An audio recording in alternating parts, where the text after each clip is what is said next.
Hundreds of people have gathered to mourn the deaths of Hannah Clark and her 3 children, murdered in a horrific act of domestic violence. The rallies were staged in multiple locations where there were tears and despair at the senseless and unrelenting death toll. This is a very full-on topic for this video. Now, I have waited some time to do this video because I didn't want to seem like one of these people who jumps on board a tragedy just for their own benefit, but I feel like it's something we need to talk about, and not necessarily act itself, but the reaction from the community as a whole, particularly the media and people who report on such events. Now, what I am talking about is a murder, and a murder of a family. If this is not a video you want to see, if this is not a video you want to view, then please click off, go and watch something else. You may remember a video that I made almost 18 months ago called All Men Are Evil. In that video, I covered the news media and their reaction to a horrible event that took place where a young woman lost her life and was sexually assaulted and raped by a crazy man in the streets outside the CBD of Melbourne. The best way to prevent this crime and keep all women safe isn't by changing the behaviour of women, but by changing the behaviour of men. All men. All nearly 4 billion men on the planet. Change your fucking behaviour. This might upset some people, but honestly, parents, instead of telling our girls not to walk through parks, maybe we should be telling our boys not to rape them. That's right. She said that on national TV, that we should not teach young women to be safe, but we should teach young boys not to rape them. And I couldn't agree more. I think we really should, in between biology class and PE, a non-rape class just for the boys, because I know that there are far too many young boys growing up thinking it's okay to rape. Don't we all think that growing up? Of course we fucking don't, you fucking idiot. It's something that unfortunately takes place a lot. When a tragedy happens, the media takes that as something they can benefit from. They can run ads on. They can utilise to fill their newspapers for that week. It's something they use to sensationalise or run stories that are way over the top for their own benefit. There are people that actually benefit from tragedies happening. In this case, in this video, we're going to talk about the extremist feminists that are pushing their own agenda on the back of something horrendous that happened. These people are benefiting on the back of perhaps the worst thing that has happened in Australia in recent memory. Last week, a Brisbane mother of 3, Hannah Clark, was brutally murdered alongside her 3 little kids by a monster who happened to be their father. One of these people who seems to have the evil gene that is sporadically spread amongst the general population. The father in question, Rowan Baxter, went to a petrol station, filled up a jerry can of petrol, and allegedly, I don't know why I'm saying allegedly, everyone else is saying he did it. I mean, I guess you have to say allegedly in this case, but all signs point to yes. Allegedly ran over to his family, cornered them, and doused the entire car, his children, and his former wife in petrol, and then set them alight, and then followed that by killing himself with alleged stab wounds that were self-inflicted. A horrible event that took place that really captured the minds of the nation. The hearts of the nation went out to the family of Hannah Clark and her, and we saw the photos of her kids and her looking happy and loving all over. And for me, it was something that I looked at and I just thought, oh my God, holy fuck. Like, is that seriously something that's just happened? Like, this fucking crazy dude has gone out and done something so fucking unforgivable. Like, if there is a hell, I hope that cunt is there and suffers for eternity. Because regardless of what happened in their marriage or his life, there is no excusing that. And that is such an obvious thing to say, but there are people out there somewhat defending him, saying that there may have been things happen in their marriage. Listen, there are things that happen and drive people to do crazy things all the time. But that's not an excuse. You still have to be held accountable for your actions. No matter what happens to you in life, you can't go and murder people.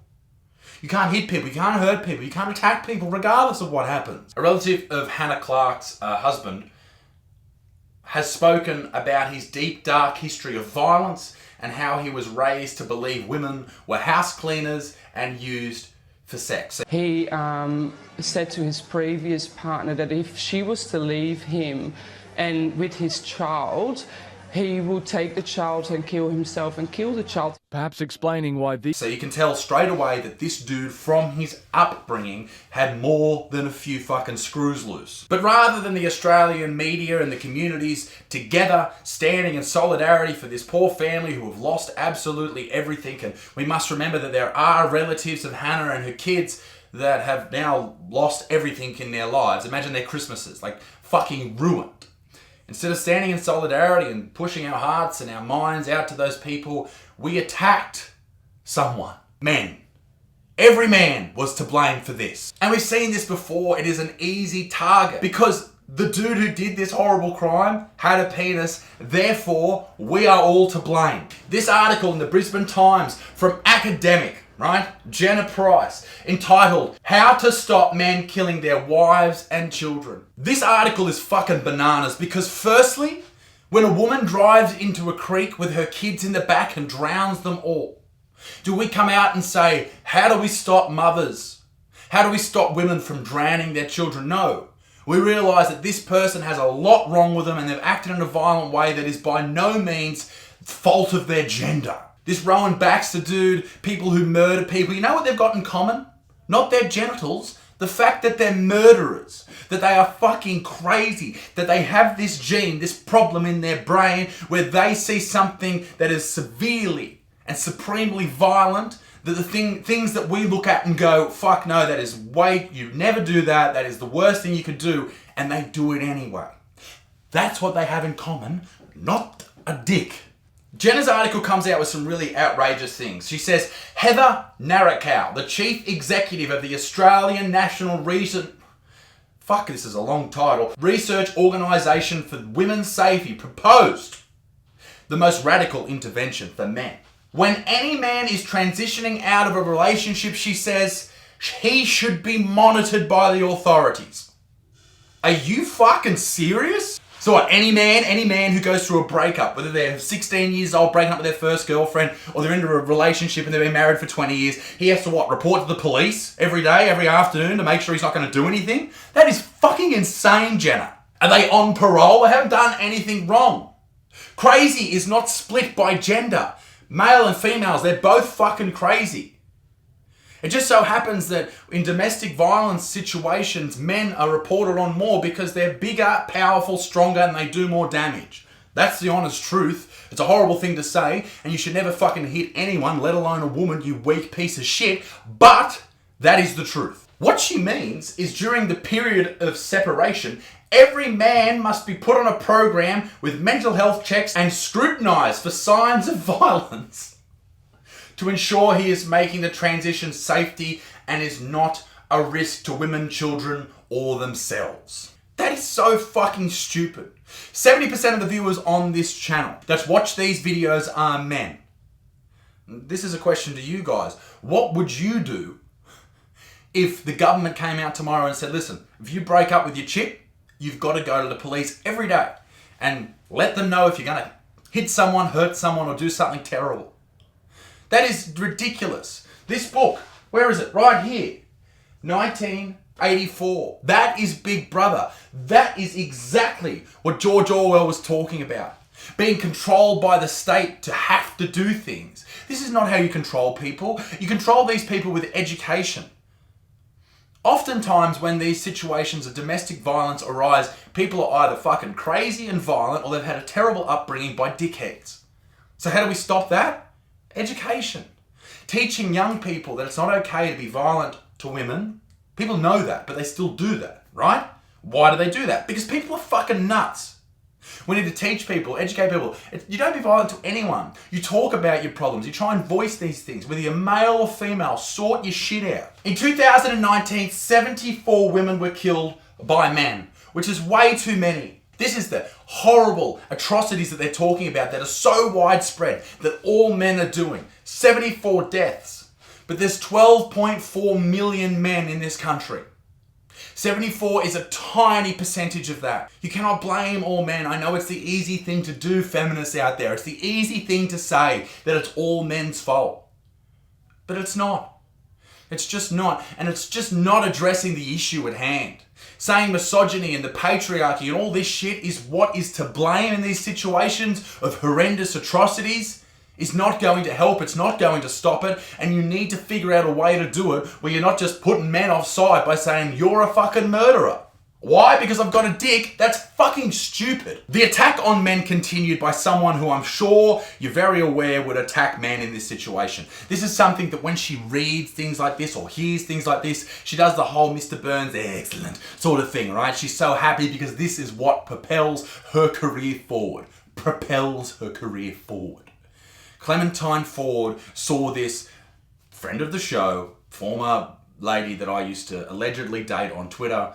She never agreed to it, but we dated for a while. She's now on Tinder, which is hilarious. But she also commented on this story, and I found what she had to say fucking perplexing.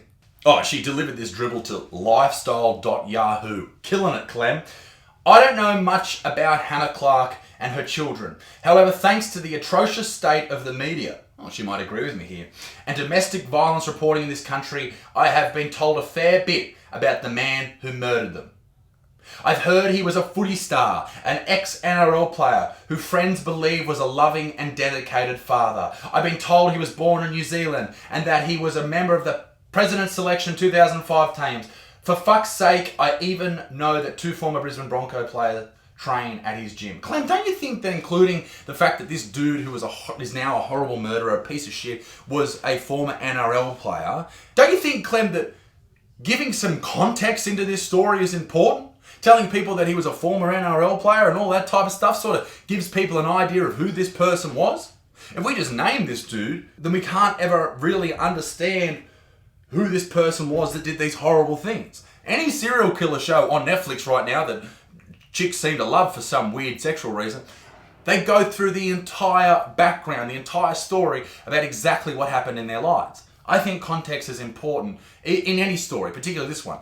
Although in saying that, some of the things that actually came forward about Rowan Baxter before he committed these horrible crimes, Rowan Baxter the piece of shit, was he was reported on by the news, by newspapers, before the story properly broke. And this is what happens in the media these days. This is another reason why I wanted to wait 2 weeks before I did this video, is so that I had the full story. But what happens in the media is they need to have that story out now. To get the clicks, to get all that type of stuff, to get the ad revenue, you have to have that story out quicker than anybody else. And this is why they started reporting that the dude who died as well in this murder-suicide was this piece of shit who happened to play rugby league. It gave context to the story. They weren't aware at that time that he was, in fact, the guy who did the killing. They just happened to know that he had played NRL. But Clementine, I'm sure you know quite well that when you report on a story, most journalists will just go and read other stories and then redo it themselves, which I'm sure you do. The man who viciously, brutally, hatefully murdered Hannah Clark and her 3 kids didn't emerge from a bubble. He isn't an outlier. 12.4 million men in Australia, he isn't an outlier, okay? That's fucking stupid. That is so fucking stupid.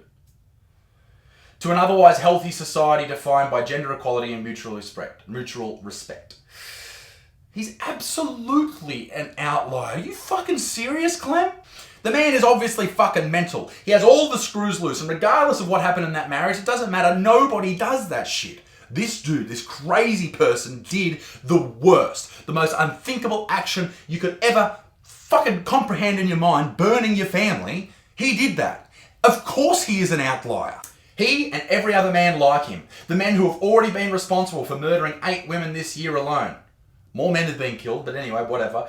And responsible for murdering more than 50 women last year are the logical endpoint of a society that refuses to address the reality of misogyny, entitlement, patriarchy, and the bubbling sewage of sexism that keeps all of these things afloat. I tell you what keeps sexism afloat. People like you who profit from it. It is not the problem you make it out to be. But you profit from it. So you have to make it the problem that people make it out to be. Don't you, Clem? This is a nationwide problem, and it requires a nationwide solution. There are men abusing women and children all over the country, from rich suburb to poor. Men abusing women, women abusing men, people abusing each other. Women and mothers today are reading the news of Hannah Clark and her children and fearing it might be them next. They have a right to be scared, because for one of them, it will be. Nice fear-mongering there, Clem. But she's right in a way. There will be people who go through domestic violence in the future, and that's fucking horrible. If you're a man out there and you think it's okay to hit a woman, firstly, fuck off, you pussy. You fucking little pussy. Secondly, go and fucking hand yourself into the police, go and get some anger management shit sorted out and work your life out. The same goes for women who think it's okay to hit men. Fuck you. No one should hit anyone. Tweets like this, blaming all men. Is this prick fucking serious? What a stupid thing to say. Men don't murder women. Okay? Murderers murder women. Women don't murder men. Murderers murder men. Men don't murder men. Murderers murder men. That is the final thing that needs to be stated in this video, is that murders kill people, not different genders. I don't know what went through this dude's mind and what made him do this, and nor do I really want to talk about that. I don't want to be one of these people who are putting up all these hypotheses, but I do want to touch on one thing. He was a former NRL player, and I don't want to give, as I said, I don't want to give this as an excuse. I just want to sort of state that this is something that I was thinking about the other night. Was former NRL player, played rugby league for a long time. This sport has a lot of concussions, head knocks, repetitive injuries. There is a rise in the diagnoses of CTE, chronic traumatic encephalopathy, and I'd be very interested to see if he was one of these people who had this condition, because it has shown over in the States people committing suicide at an early age, people killing people, violence, people like O.J. Simpson, who was acquitted. He's now on Twitter. Good fucking on you, OJ, you fucking weird person. But these type of people, they have these horrible lesions on the brain, these dead spots on the brain, and it's a podcast I'm looking at doing in the future with a neurosurgeon out of Sydney to discuss all of those type of things. But anyway, I wonder if he had something like that going on, because this is such a full-on thing to do to someone, and you would think someone of his age would have done something extremely violent earlier. It's just something I was trying to think about. Let me know down in the comment section below if you think that's just a ridiculous thing to say, a cop-out, or maybe there's something going on there alongside all the other things that made this piece of shit act in the most vile way possible. I think the most important thing to say here is, if you have kids, let's start with the next generation. Bring them up to know that violence is not okay, regardless of who it's against, men or women. You don't act in a violent way. You don't hit people that can kill people. You go to a nightclub, you king hit someone, they die, you go to jail. Both lives ruined. Don't be violent towards people, regardless of who they are. You can't do that. Is it misogyny that causes these deaths of women? Perhaps. Perhaps some men think that way still. I hope not, but maybe they do. Regardless, a war on men is not the answer. It never has been, it never will be. As soon as we as different genders come together and work together to sort these problems out and don't blame people with penises for the problems of the world, the sooner we'll come together with a solution and drop these numbers. Ladies and gentlemen, hope you enjoyed the video. If you did, please leave it a like. If you didn't, fuck off. Leave a comment down below. It helps more people see it. Doesn't matter what you say in the comment. You could say, Butts, g'day, how you doing? Nice shirt, good shit, whatever. Doesn't matter what you say, just say something. And my Melbourne Comedy Festival stuff is coming up too. Check that out. The link is down below. Ladies and gentlemen, be a good motherfucker. Peace in the Middle East. Be dick stinks. And I'll see you all tomorrow night. Toodaloo, bye.